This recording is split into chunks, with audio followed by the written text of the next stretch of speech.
CRC 1 farm है और यहाँ पर स्टूडेंट्स के लिए क्रॉप कैफेटेरिया एक डेवलप किया गया है जिसमें अपन डिफरेंट क्रॉप्स का आइडेंटिफिकेशन करेंगे। इससे पहले भी एक वीडियो अपन ने अपलोड किया है अपने यूट्यूब चैनल पर जिसमें क्रॉप्स का आइडेंटिफिकेशन है और इस बार फिर से अपन एक बोर्ड लगा के फिर से प्रॉपरली इसका आइडेंटिफिकेशन करेंगे। तो फर्स्ट जो क्रॉप है वो है ग्रीन ग्राम, है ना, बिगना रेडिएटा। ये ग्रीन ग्राम है और ये मैच्योरिटी के स्टेज पर एक क्रॉप अभी आप देख सकते हैं। इसमें इसकी लीफ जो है मैच्योर्ड हो गई हैं और लीफ फॉल हो रहा है, ड्रॉप हो रही हैं और क्रैकिंग साउंड इसमें से आ रहा है। और इसकी आप पॉट्स देख सकते हैं, ये पॉट्स जो है ब्लैक कलर की हो रही हैं। इसी टाइम पे इसको हार्वेस्ट करना बहुत नेसेसरी है। ये पॉट्स हैं, ग्रीन स्टेज पर है। पल्स की एक बेसिक प्रॉब्लम है कि अगर इसको टाइमली हार्वेस्ट नहीं करेंगे तो इसमें सेटरिंग प्रॉब्लम होती है। जैसे ही इसमें धूप जब आएगी, सनलाइट आएगी तो ये सेटर्स हो जाएंगी, है ना, और ये सीड्स जो है इस तरीके से पूरे फील्ड में स्कैटर हो जाएंगे, पूरे फैल जाएंगे और इससे फार्मर को बहुत नुकसान होता है। इसीलिए इसकी जो मूंग की जो हार्वेस्टिंग है वो 3 से 4 बार की जाती है ना। फर्स्ट टाइम जब इसकी पॉट्स जो है ब्लैक कलर में होती है तब करते हैं, फिर सेकंड टाइम, फिर थर्ड टाइम, है ना, और फिर उसके बाद इंटायर प्लांट को काट लेते हैं और इसको हार्वेस्ट कर लेते हैं।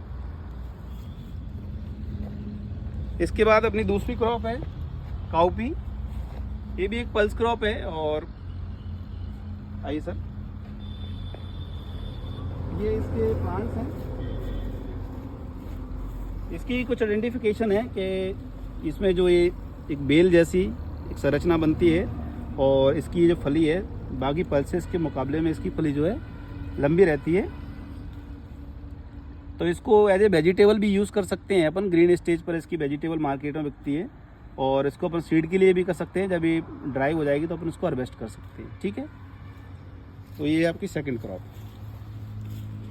Third crop groundnut. इसका बॉटनिकल नेम इस पे दिया है अरेचिस हाइपोजिया। अरेचिस हाइपोजिया इसलिए बोलते हैं इसको, इसका जो मीनिंग होता है वो रहता है pulse under the soil, pulse under the soil. तो इसके जो पॉट्स हैं या दाने हैं वो सॉइल के अंदर लगते हैं। जैसे कि आप देख सकते हैं यहाँ पर, आइए इधर इस तरफ से, ये इसके सीड हैं।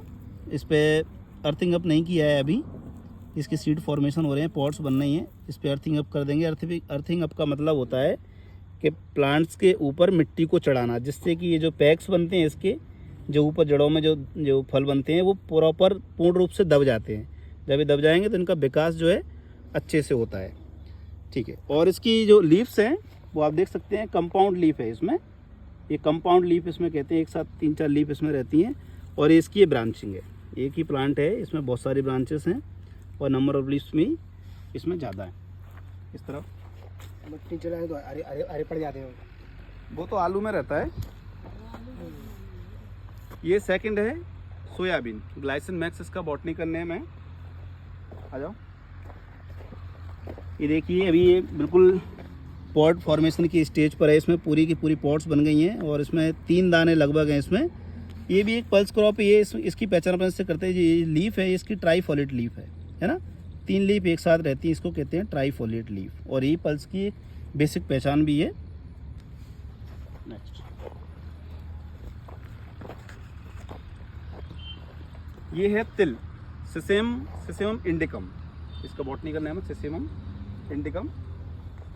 तो इसमें ये पॉट फॉर्मेशन हुआ है, ये देख सकते हैं आप। और कुछ पॉट्स इसमें मतलब इंसेक्ट की वजह से ये थोड़ा सा ड्राई हो गई हैं, तो इसको भी अपन प्रॉपर्ली आइडेंटिफाई कर सकते हैं। इसके बाद ये है ब्लैक ग्राम, बिगना मूंगो।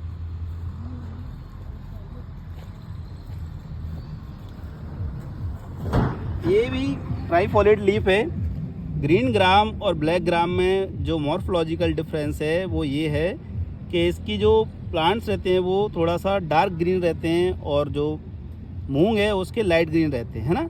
एक दूसरा ये है कि इसकी लीफ जो है जो लॉन्ग टाइप रहती है, लंबी रहती हैं, और मूंग की जो है मूंग की लीव्स वो राउंड शेप रहती हैं। ये राउंड शेप नहीं है, ये लैंसुलेट टाइप है, बड़ी लीफ है और इसमें कोई डिफरेंस नहीं है। दूसरा डिफरेंस इसकी पॉड में है, आप देख सकते हैं पॉड को। इसकी पॉड के ऊपर छोटे छोटे एक रेसे जैसी संरचनाएं बनी हुई हैं, थॉर्न जैसी, और ये इसका डिफरेंशिएशन है। आप बहुत माइन्यूटली देख सकते हैं इसको, है ना। और इसकी जो पॉड है वो हाइट में बहुत छोटी रहती है, और जो ग्रीन ग्राम की पॉड है वो हाइट में 7 सेंटीमीटर 8 सेंटीमीटर लगभग लंबी रहती है, और उसके ऊपर ऐसी कोई एक संरचना नहीं रहती है। तो ये ब्लैक ग्राम और ग्रीन ग्राम में डिफरेंट है।